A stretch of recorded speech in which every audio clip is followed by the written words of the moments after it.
ಸಾಗರ channel ವೀಕ್ಷಕರಿಗೆ ನಮಸ್ಕಾರ. ನಾನು ಭುವನಶ್ರೀ ನವೀನ್ ಕುಮಾರ್. ಈಗ ವಾರ್ತೆಗಳ ಮುಖ್ಯಾಂಶಗಳು.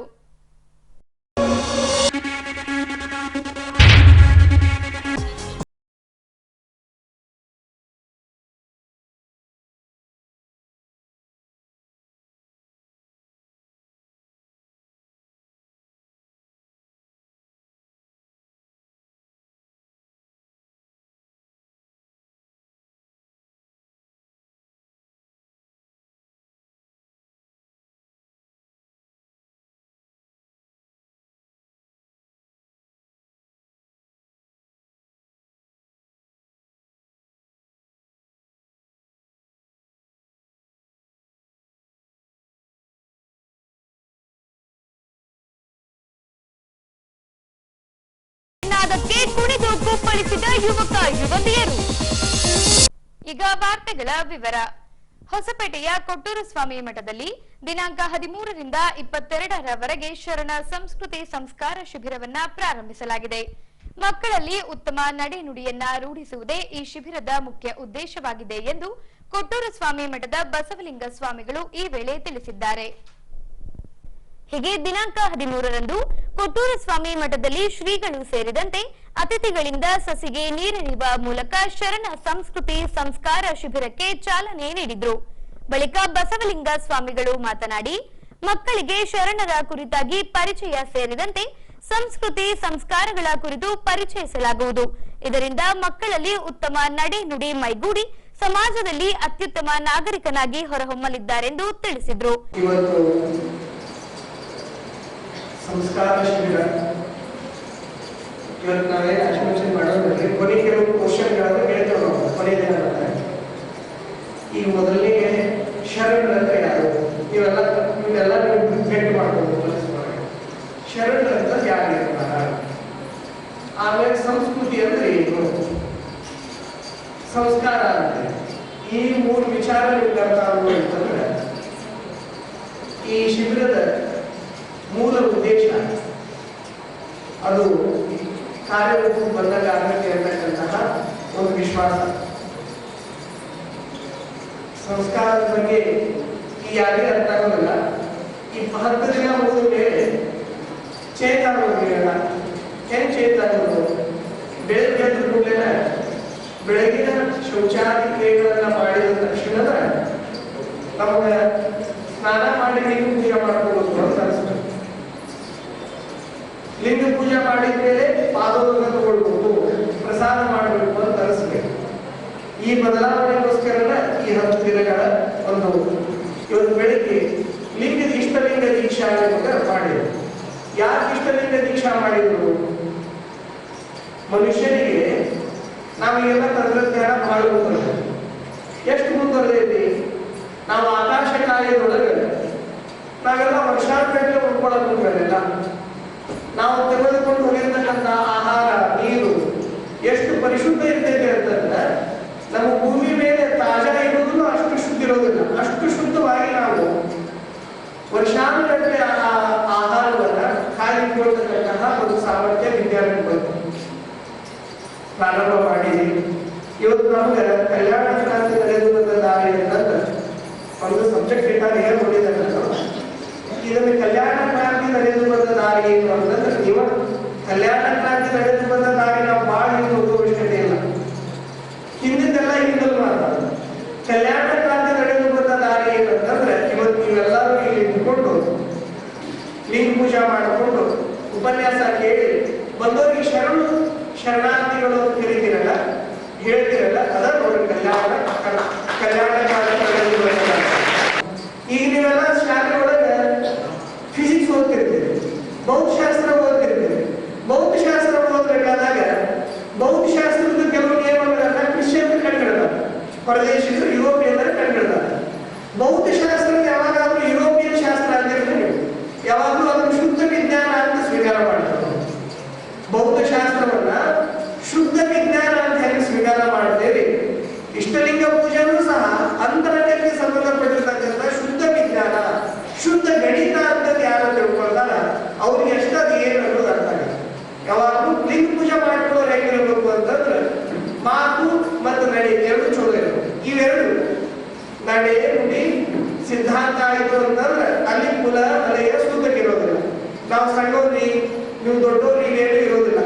ನಮ್ ನಡೆ ನುಡಿ ಸುಮಾರು ಬಂದ್ರೆ ನಾನು ಸುಳ್ಳು ಹೇಳ್ತಿದ್ದೆ ಅಂತಂದ್ರೆ ನಾನು ತಪ್ಪು ಕೆಲಸ ಮಾಡ್ತಿದ್ದೆ ಅಂತಂದ್ರೆ ನಾವು ಎಷ್ಟ ಸಂಸ್ಕಾರ ನಾವು ಎಷ್ಟ ದೊಡ್ಡ ಸ್ಥಾನದೊಳಗಿದ್ರು ಸಹ ಅದಕ್ಕೆ ಕಿಮ್ಮತ್ ಬರೋದಿಲ್ಲ.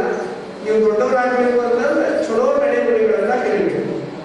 ಬಂದವ್ರಿಗೆ ಶರಣಾರ್ಥಿಗಳು ಯಾರಾದ್ರೂ ಬಂದಾಗ ಯಾರೇ ಬಂದಂತೆ ಮಾತಾಡ್ತೀರಿ, ಯಾರೋ ಬಂದೇವಲ್ಲ ಪ್ರಪಂಚ ನಮ್ಮ ಜೊತೆ ಕಲಿಯೋದು. ನಾವ ಚಲೋದು ಕೊಡ್ರಿ ಅಂತಂದ್ರೆ ಪ್ರಪಂಚ ಪ್ರತಿಯಾಗಿ ನಮ್ಗೆ ಚಲೋದನ್ನ ಕೊಡುತ್ತೆ. ಸಂಸ್ಕಾರ ಉದ್ದೇಶ ಏನು ಅಂತಂದ್ರೆ ನೀವೆಲ್ಲರೂ ಚಲೋ ಆಗ್ಬೇಕಂತ ಎಲ್ರಿಗೂ ಒಳ್ಳೆಯ ನಡೆ ನುಡಿಗಳನ್ನ ಕಲಿಸಬೇಕು ಅನ್ನೋ ಉದ್ದೇಶಕ್ಕೆ ಈ ಶಿಬಿರವನ್ನ ಏರ್ಪಡಿಸಲಾಗಿದೆ. ದಿನಾಂಕ 14ರಂದು ಜಿಲ್ಲಾಡಳಿತದಿಂದ ಡಾಕ್ಟರ್ ಬಿಆರ್ ಅಂಬೇಡ್ಕರ್ ಅವರ ಜಯಂತಿ ನಿಮಿತ್ತ ಸಕಲ ವಾದ್ಯಗೋಷ್ಠಿಗಳೊಂದಿಗೆ ಭಾವಚಿತ್ರದ ಮೆರವಣಿಗೆ ನಡೆಸಲಾಗಿತ್ತು. ಇನ್ನು ಸಂಜೆ ವೇಳೆ ಡಾಕ್ಟರ್ ಬಿಆರ್ ಅಂಬೇಡ್ಕರ್ ಸಂಘ, ಡಾಕ್ಟರ್ ಬಾಬು ಜಗಜೀವನ್ ರಾಮ್ ಸಂಘ ಸೇರಿದಂತೆ ದಲಿತ ಸಮುದಾಯಗಳಿಂದ ಬಳ್ಳಾರಿ ರಸ್ತೆಯ ವೃತ್ತದಿಂದ ಜೈಭೀಮ್ ವೃತ್ತದವರೆಗೆ ಭಾವಚಿತ್ರದ ಮೆರವಣಿಗೆ ನಡೆಸಿದ್ರು. ಈ ವೇಳೆ ಡಿಜೆ ಸಂಗೀತ ನಾದಕ್ಕೆ ಯುವಕರು ಕುಣಿದು ಕುಪ್ಪಳಿಸಿದ್ರು.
ಖಂಡಿಸಿ ದೇಶವ್ಯಾಪಿ ಪ್ರತಿಭಟನೆಗಳು ನಡೆಯುತ್ತಿವೆ. ಇತ್ತ ಹೊಸಪೇಟೆ ನಗರದಲ್ಲೂ ವಿಜಯನಗರ ಜಿಲ್ಲಾ ಯೂತ್ ಕಾಂಗ್ರೆಸ್ನಿಂದ ಪ್ರತಿಭಟನೆ ನಡೆಸಿ ಬೆಲೆ ಏರಿಕೆಯನ್ನ ಹಿಂಪಡೆಯಬೇಕೆಂದು ಕೇಂದ್ರ ಸರ್ಕಾರಕ್ಕೆ ಒತ್ತಾಯಿಸಲಾಗಿದೆ. ಹೀಗೆ ದಿನಾಂಕ 13ರಂದು ಯೂತ್ ಕಾಂಗ್ರೆಸ್ನ ಜಿಲ್ಲಾಧ್ಯಕ್ಷ ಅಶೋಕ್ ನಾಯ್ಕ್ ರವರ ನೇತೃತ್ವದಲ್ಲಿ ಬೆಲೆ ಏರಿಕೆಯನ್ನ ಖಂಡಿಸಿ ಪ್ರತಿಭಟನೆ ಕೈಗೊಳ್ಳಲಾಗಿತ್ತು. ಈ ಭಾಗವಾಗಿ ಡಾಕ್ಟರ್ ಪುನೀತ್ ರಾಜ್ಕುಮಾರ್ ವೃತ್ತದಿಂದ ಜೈಭೀಮ್ ವೃತ್ತದವರೆಗೆ ಬೆಲೆ ಏರಿಕೆ ಖಂಡಿಸಿ ಖಾಲಿ ಸಿಲಿಂಡರ್ಗಳೊಂದಿಗೆ ಪ್ರತಿಭಟನೆ ನಡೆಸಿದ್ರು. ಸಂವಿಧಾನ ವಿರೋಧಿ ಸರ್ಕಾರಕ್ಕೆ ಧಿಕ್ಕಾರ, ಬಡವರ ವಿರೋಧಿ ಸರ್ಕಾರಕ್ಕೆ ಧಿಕ್ಕಾರ, ಜಿಂದಾಬಾದ್ ಜಿಂದಾಬಾದ್, ಯೂತ್ ಕಾಂಗ್ರೆಸ್ ಜಿಂದಾಬಾದ್, ಜಿಂದಾಬಾದ್ ಜಿಂದಾಬಾದ್, ಯೂತ್ ಕಾಂಗ್ರೆಸ್ ಜಿಂದಾಬಾದ್, ಜಿಂದಾಬಾದ್ ಜಿಂದಾಬಾದ್, ಯೂತ್ ಕಾಂಗ್ರೆಸ್ ಜಿಂದಾಬಾದ್.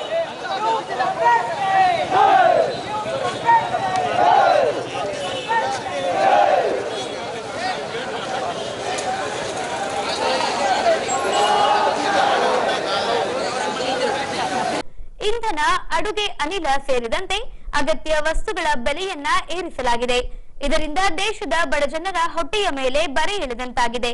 ಹಾಗಾಗಿ ಬೆಲೆ ಏರಿಕೆಯನ್ನ ಕೂಡಲೇ ಹಿಂಪಡೆಯಬೇಕು ಮತ್ತು ಯುವ ಜನತೆಗೆ ಉದ್ಯೋಗ ಕಲ್ಪಿಸಲು ಸೂಕ್ತ ಕ್ರಮ ತೆಗೆದುಕೊಳ್ಳಬೇಕೆಂದು ಕೇಂದ್ರ ಸರ್ಕಾರಕ್ಕೆ ಆಗ್ರಹಿಸಿದ್ದಾರೆ.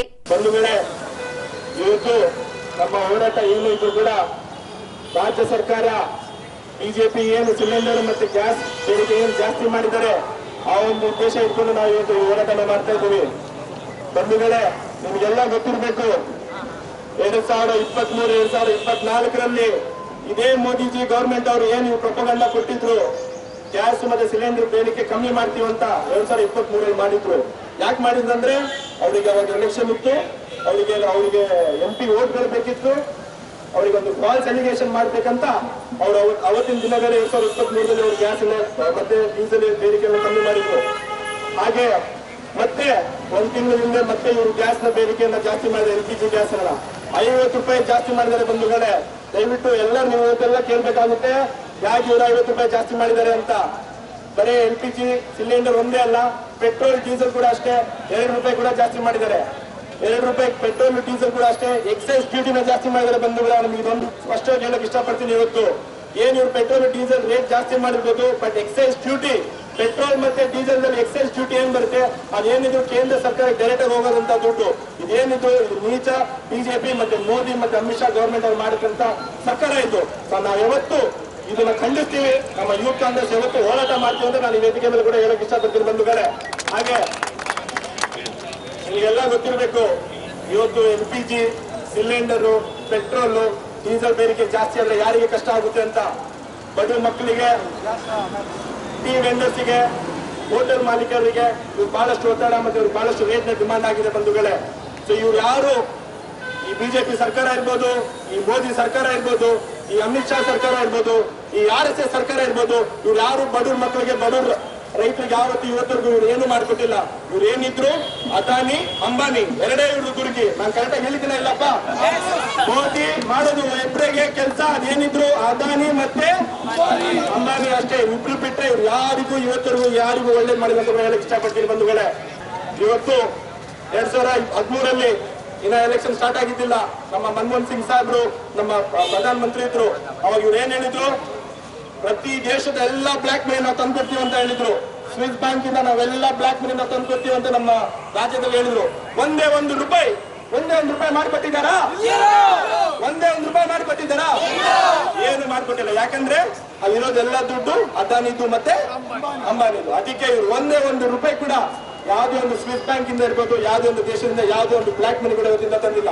ಅದ್ರ ಜೊತೆಗೆ ಇವರು ತಂದಿದ್ದು ಏನು, ಎಲೆಕ್ಟ್ರಾಲ್ ಕಾಯಿನ್ಸ್ ತಂದು ಇವರು ನಮ್ಮೆಲ್ಲ ದೇಶಕ್ಕೆಲ್ಲ ಮೋಸ ಮಾಡಿದ್ದಾರೆ. ಬಂಧುಗಳೇ, ಮೇಘಾಲಯ, ಮಿಜೋರಾಂ ಮತ್ತೆ ನಾರ್ತ್ ಈಸ್ಟ್ ಕಂಟ್ರೀಸ್ ಅಲ್ಲಿ ಇವ್ರು ಏನಂದ್ರು, 2015 ಎಲೆಕ್ಷನ್ ಅಲ್ಲಿ ನಾವು ಒಂದು ಒಳ್ಳೆ ಪಾಲಿಸಿ ತರ್ತೀವಿ, ಒಂದು ಒಳ್ಳೆ ಪೊಲೀಸ್ ಸಿಬ್ಬಂದಿಗಳನ್ನ ಹಾಕಿ ಲಾ ಅಂಡ್ ಆರ್ಡರ್ ಮಾಡ್ತೀವಿ ಅಂತ ಮಿಜೋರಾಂನಲ್ಲಿ, ಮೇಘಾಲಯದಲ್ಲಿ ಅಂತ ಹೇಳಿದ್ರು. ಬಂಧುಗಳೇ, ಆದ್ರೆ ನಿಮ್ಗೆ ಎಲ್ಲರಿಗೂ ಗೊತ್ತಿದೆ 2022ರಲ್ಲಿ ಮೇಘಾಲಯ, ಮಿಜೋರಾಂದಲ್ಲಿ, ನಾರ್ತ್ ಈಸ್ಟ್ ಕಂಟ್ರೀಸ್ ಎಷ್ಟು ಹಗರಣ ನಡೀತು, ಅದು ಎಷ್ಟು ಜಗಳ ನಡೀತಂತೆ ನಿಮ್ಗೆಲ್ಲ ಗೊತ್ತಿದೆ. ಬಂಧುಗಳೇ, ಅದ್ರ ಒಂದು ಕಾರ್ಯದಿಂದ ಮಣಿಪುರಲ್ಲಿ ಇವತ್ತರೆಗೂ ಮೋದಿಜಿ ಒಂದೇ ಒಂದು ವಿಸಿಟ್ ಮಣಿಪುರಲ್ಲಿ ಮಾಡಿಲ್ಲ. ನಾನು ಈ ವೇದಿಕೆ ಮೇಲೆ ಹೇಳಕ್ ಇಷ್ಟಪಡ್ತೀನಿ ಮೋದಿಜಿ ಅವರಿಗೆ, ಒಂದೇ ಒಂದು ವಿಸಿಟ್ ಮಾಡಿ ಮಣಿಪುರಿಗೆ. ನಮ್ಮ ಯೂತ್ ಕಾಂಗ್ರೆಸ್ ನಾವೆಲ್ಲರೂ ಇವತ್ತು ಕೆಳಗಿಳಿತೆ ಅಂತ ಕೂಡ ಹೇಳಕ್ ಇಷ್ಟಪಡ್ತೀನಿ ಬಂಧುಗಳೇ. ಅಲ್ಲಿ ಒಂದೇ ಒಂದು ವಿಸಿಟ್ ಮಣಿಪುರ ಜಿಲ್ಲೆಯಲ್ಲಿ ಮಾಡಲಿ ನೋಡೋಣ. ಹಾಗೆ ನಮ್ಮ ರೈತರಿಗೆ ಬಹಳಷ್ಟು ಮೋಸ ಮಾಡಿದ್ದಾರೆ ಅಂತ ನಾನು ಈ ವೇದಿಕೆಯಲ್ಲಿ ಕೂಡ ಹೇಳಕ್ ಇಷ್ಟಪಡ್ತೀನಿ ಬಂಧುಗಳೇ. ಯಾಕೆಂದ್ರೆ ಡಬಲ್ ಅವರ ಇನ್ಕಮ್, ರೈತರಿಗೆ ಏನು ಇನ್ಕಮ್ ಬರುತ್ತೆ ಡಬಲ್ ಆಗ್ತೀವಿ ಅಂತ ಇವರು ಎಲೆಕ್ಷನ್ ಭರವಸೆನ ಕೊಟ್ಟಿದ್ರು. ಆದ್ರೆ ಇವತ್ತವರೆಗೂ ಯಾವುದೇ ಒಂದು ರೈತರು ಕೂಡ ಇನ್ಕಮ್ ಅನ್ನ ಡಬಲ್ ಕೂಡ ಆಗಿಲ್ಲ, ₹1 ಕೂಡ ಜಾಸ್ತಿ ಆಗಿಲ್ಲ ಬಂಧುಗಳೇ. ಅದ್ರ ಜೊತೆಗೆ ಇವತ್ತು ನಮ್ಮ ರೈತರದ್ದು ಇನ್ಕಮ್ ಬಹಳಷ್ಟು ಕಮ್ಮಿ ಆಗಿದೆ. ಇವ್ರು ಏನಂದ್ರು 1 ಲಕ್ಷ ಪ್ರತಿ ಒಂದು ರೈತರಿಗೆ ₹1,00,000 ಲೋನ್ ಕೊಡ್ತೀವಿ ಅಂತ ಕೂಡ ಇವರು ಭರವಸೆನ ಕೊಟ್ಟಿದ್ರು. ಇವತ್ತವರೆಗೂ ಒಂದೇ ಒಂದು ₹1 ಕೂಡ ನಮ್ಮ ರೈತರಿಗೆ ಕೊಟ್ಟಿಲ್ಲ. ಯಾವುದೇ ಒಂದು ಡೆಪ್ತ್ ಕೂಡ ಇರ್ಬೋದು, ಇಂಟ್ರೆಸ್ಟ್ ಕೂಡ ಇರ್ಬೋದು, ಯಾವುದೇ ಒಂದು ಲೋನ್ ಕೂಡ ಕ್ಲಿಯರ್ ಮಾಡಿಲ್ಲ ಅಂತ ಕೂಡ ಹೇಳಕ್ ಇಷ್ಟಪಡ್ತೀನಿ ಬಂಧುಗಳೇ. ನಾವೆಲ್ಲರೂ ಇವತ್ತೆಲ್ಲ ಸೇರಿದ್ದೀವಿ. ನಾವು ಯೂತ್ ಕಾಂಗ್ರೆಸ್ ಅವರು ಕಳೆದ ದಿನದಲ್ಲಿ ಇವರಿಗೆ ಒಂದು ಪಟ್ಟ ಶಿಕ್ಷೆ ಈ ನಮ್ಮ ಯೂತ್ ಕಾಂಗ್ರೆಸ್ ಪರವಾಗಿ ನಾವು ಕೊಡ್ತೀವಿ ಅಂತ ಕೂಡ ಹೇಳಕ್ಕೆ ಇಷ್ಟಪಡ್ತಿದ್ದೇವೆ. 88 ಮುದ್ಲಾಪುರದಲ್ಲಿ ಕಳೆದ ಕೆಲ ವರ್ಷಗಳಿಂದ ಅಂಬೇಡ್ಕರ್ ಜಯಂತಿಯ ದಿನದಂದು ಸಂಜೆ ವೇಳೆ ಅಂಬೇಡ್ಕರ್ ರಥೋತ್ಸವನ್ನ ನಡೆಸಿಕೊಂಡು ಬರಲಾಗುತ್ತಿದೆ. ಈ ಭಾಗವಾಗಿ ದಿನಾಂಕ 14ರಂದು ಸಂಜೆ ಡಾಕ್ಟರ್ ಬಿಆರ್ ಅಂಬೇಡ್ಕರ್ ಅವರ ರಥೋತ್ಸವ ನಡೆಸಲಾಗಿದೆ. ಹೀಗೆ ಈ ಅಂಶಕ್ಕೆ ಸಂಬಂಧಿಸಿದಂತೆ ದಿನಾಂಕ 14ರಂದು 88 ಮುದ್ಲಾಪುರದಲ್ಲಿ ಇಲ್ಲಿನ ಯುವ ಸಮೂಹದಿಂದ ಡಾಕ್ಟರ್ ಬಿಆರ್ ಅಂಬೇಡ್ಕರ್ ಅವರ ಭಾವಚಿತ್ರಕ್ಕೆ ಪೂಜೆ ಸಲ್ಲಿಸಿ ದೇಶಕ್ಕೆ ಅವರ ಸಮಾನತೆಯ ಸಂವಿಧಾನದ ಕೊಡುಗೆ ಕುರಿತು ಸ್ಮರಿಸಿದ್ರು. ಬಾಬಾ ಸಾಹೇಬ್ ಅಂಬೇಡ್ಕರ್ ಅವರ 134ನೇ ಜಯಂತ್ಯೋತ್ಸವ ಆಚರಣೆಗಾಗಿ ಇವತ್ತು 88 ಮುದ್ಲಾಪುರದಲ್ಲಿ ನಾವು ಪ್ರತಿ ವರ್ಷದಂತೆ ಈ ವರ್ಷ ಕೂಡ ಈ ಅಂಬೇಡ್ಕರ್ ರಥೋತ್ಸವವನ್ನು ನಾವು ಪ್ರತಿ ವರ್ಷದಂತೆ ಈ ವರ್ಷ ಕೂಡ ಎಳೆಯ ಮುಖಾಂತರ ಇವತ್ತು ನಾವು ಈ 88 ಮುದ್ಲಾಪುರದಲ್ಲಿ ಮೆರುಗು ತರಲಿಕ್ಕೆ ನಾವು ಇಚ್ಛಪಡ್ತಾ ಇದ್ದೀವಿ.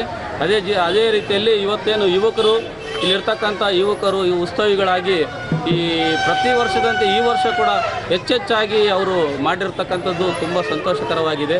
ಅಂಬೇಡ್ಕರ್ ಅವರ ಆಶಯಗಳು ಹಾಗೂ ಅಂಬೇಡ್ಕರ್ ತತ್ವಗಳನ್ನು ಅವರೆಲ್ಲರೂ ಕೂಡ ಈ ವಾತಾವರಣ ನೋಡ್ತಿದ್ರೆ ಎಲ್ಲರೂ ಕೂಡ ಪಾಲನೆ ಮಾಡಿದ್ದಾರೆ ಅನ್ನೋದು ಇಲ್ಲಿ ಕಾಣ್ತಾ ಇದೆ. ಹಾಗಾಗಿ ಇವತ್ತೇನು ನಮ್ಮ ವೀರೇಶ್ ಅವರ ನೇತೃತ್ವದ ತಂಡ ಇವತ್ತೇನು ಭಾಳ ವಿಜೃಂಭಣೆಯಿಂದ ಈ ಕಾರ್ಯಕ್ರಮವನ್ನು ಆಚರಣೆ ಮಾಡ್ತಾ ಇದ್ದಾರೆ. ಹಾಗೆ ಇನ್ನು ಮುಂದೆ ಅವರು ಇನ್ನೂ ಹೆಚ್ಚೆಚ್ಚಾಗಿ ಇಂಥ ಕಾರ್ಯಕ್ರಮಗಳನ್ನ ಅಂಬೇಡ್ಕರ್ ಅವರ ಬಾಬಾ ಜಗಜೀವನ್ ರಾಮ್ ಅವರ ಕಾರ್ಯಕ್ರಮಗಳನ್ನ ಹೆಚ್ಚೆಚ್ಚಾಗಿ ಮಾಡಲಿ, ಅವರಿಗೆ ಆಯುಷ ಆರೋಗ್ಯ ಐಶ್ವರ್ಯ ಕೂಡ ಕೊಡಲಿ ಅನ್ನೋ ಮಾತನ್ನು ಈ ಸಂದರ್ಭದಲ್ಲಿ ಹೇಳುತ್ತಾ ನನಗೆ ಮಾತಾಡಲಿಕ್ಕೆ ಕೂಡ ಅವಕಾಶ ಕೊಟ್ಟಂಥ ಅಂಬೇಡ್ಕರ್ ಯುವಕ ಸಂಘದ ಎಲ್ಲ ಯುವಕರು, ಗುರು ಹಿರಿಯರು, ಯುವತಿಯರು, ಮಹಿಳೆಯರು ಎಲ್ಲರೂ ಸೇರಿ ಕೂಡ ಇದರಲ್ಲಿ ಪಾಲ್ಗೊಂಡು ಇದನ್ನು ಯಶಸ್ವಿಗೊಳಿಸಬೇಕು. ಜೊತೆಯಲ್ಲಿ ನಾವು ಕೂಡ ಇದನ್ನು ಅಳವಡಿಸ್ಕೋಬೇಕನ್ನೋ ಅಂಬೇಡ್ಕರ್ ತತ್ವಗಳನ್ನು ಅಳವಡಿಸ್ಕೊಂಡು ನಾವು ಒಂದು ಶಿಕ್ಷಣಕ್ಕೆ ಒತ್ತು ಕೊಡುವಂಥ ನಿಟ್ಟಿನಲ್ಲಿ ಈ ಒಂದು ಕಾರ್ಯಕ್ರಮ ಆಗಬೇಕು ಅನ್ನೋ ಮಾತನ್ನು ಈ ಸಂದರ್ಭದಲ್ಲಿ ಹೇಳಿ ನನ್ನ ಮಾತನ್ನು ಮುಗಿಸ್ತೀನಿ. ಜೈ ಭೀಮ್. ಇನ್ನು ಸಂಜೆ ವೇಳೆ ಜೈ ಭೀಮ್ ಬಾವುಟಗಳಿಂದ ಸಿಂಗರಿಸಿದ ರಥದಲ್ಲಿ ಡಾಕ್ಟರ್ ಬಿಆರ್ ಅಂಬೇಡ್ಕರ್ ಅವರ ಪುತ್ಥಳಿಯನ್ನಿರಿಸಿ ರಥೋತ್ಸವ ನಡೆಸಲಾಯಿತು. ಈ ವೇಳೆ ಯುವಕರು, ಮಕ್ಕಳು ಸೇರಿದಂತೆ ಮಹಿಳೆಯರು ಡಿಜೆ ಸಂಗೀತನಾದಕ್ಕೆ ಕುಣಿದು ಕುಪ್ಪಳಿಸುವ ಮೂಲಕ ಸಡಗರ ಸಂಭ್ರಮದಿಂದ ಸಂವಿಧಾನ ಶಿಲ್ಪಿಯ 134ನೇ ಜಯಂತಿಯನ್ನ ಆಚರಿಸಿದ್ರು.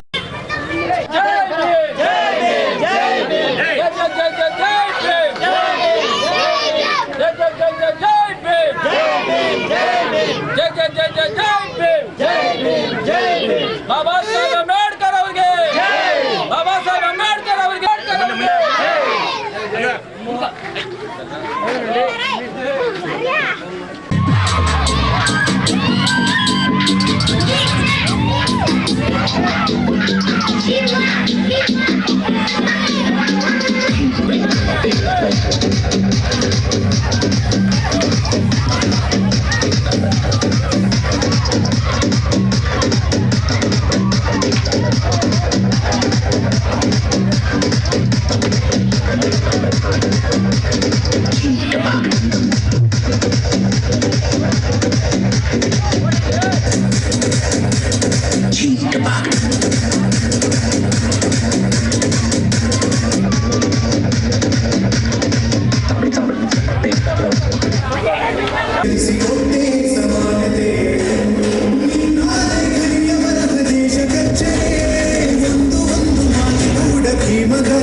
ವಾರ್ತೆಗಳ ಮುಖ್ಯಾಂಶಗಳು.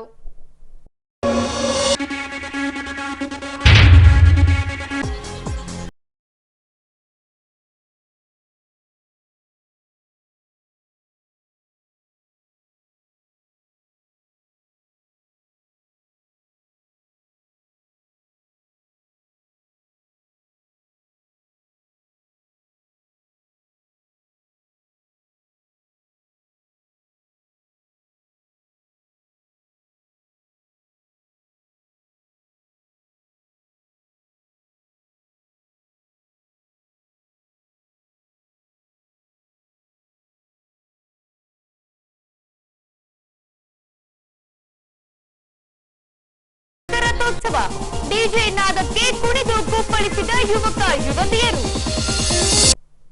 ಇಲ್ಲಿಗೆ ವಾರ್ತಾ ಪ್ರಸಾರ ಮುಕ್ತಾಯವಾಯಿತು.